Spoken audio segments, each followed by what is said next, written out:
Urrengo puntua, 6. 7. eta 8. naiz eta edizio ezberdinak izan, baten bat egin nahi nuke.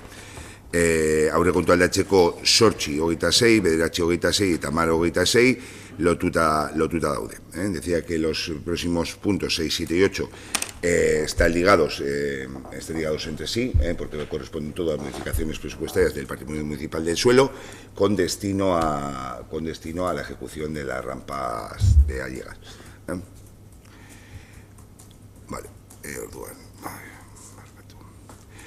Bueno, alde batetik da 8,26 da lehen desafektazioa egin dugun 500.000 inguru dirua, diru hori Allegasko aldapentzako eramatea.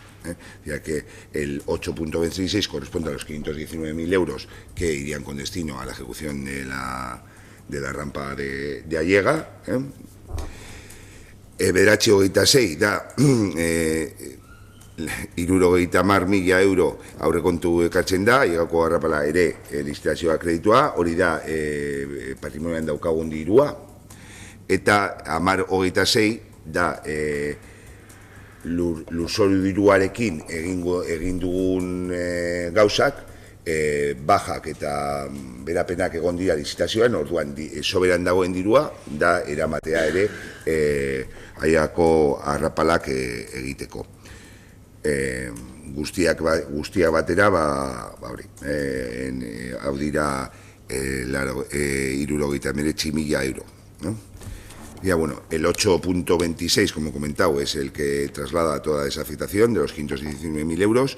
El 9,26 sería los 70.425 euros del patrimonio municipal del suelo y el 10,26 son de proyectos que hemos realizado con patrimonio municipal del suelo y se había hecho una retención de crédito por la totalidad. Una vez ejecutados, pues hay diferentes bajas y sería dotar ese dinero también para Allega. Eta hauek dira hori, 6. 7. eta 8. puntua. Así ere, Iker. Ainhoa, Zoraida, Igor... Vale. Igor, ¿me decía algo? Igor, vale. Vale. Bosketa independenteak egin behar ditugu, orduan, aurrekontu aldatzeko espedientea 8,26 alde, abstentzioa, kontran, vale, 6. puntua, aurrekontu aldatzeko espedientea 9,26 alde, abstentzioa, kontran, eta 10. puntua, 10,26 alde, abstentzioa, kontran, vale, onartutzat. Hau bukaturik, esatea, hori, Allegako arrapalen proiektua, oraindik hau publikazioa egin behar da, orduan, pliegoa saietuko gara usteako plenoan ekartzeko, vale? Uste dut pasaen antolakuntza batzordean bidali genuen zirriborro bat, aldaketa txikiak egon dira, baina hori da espena.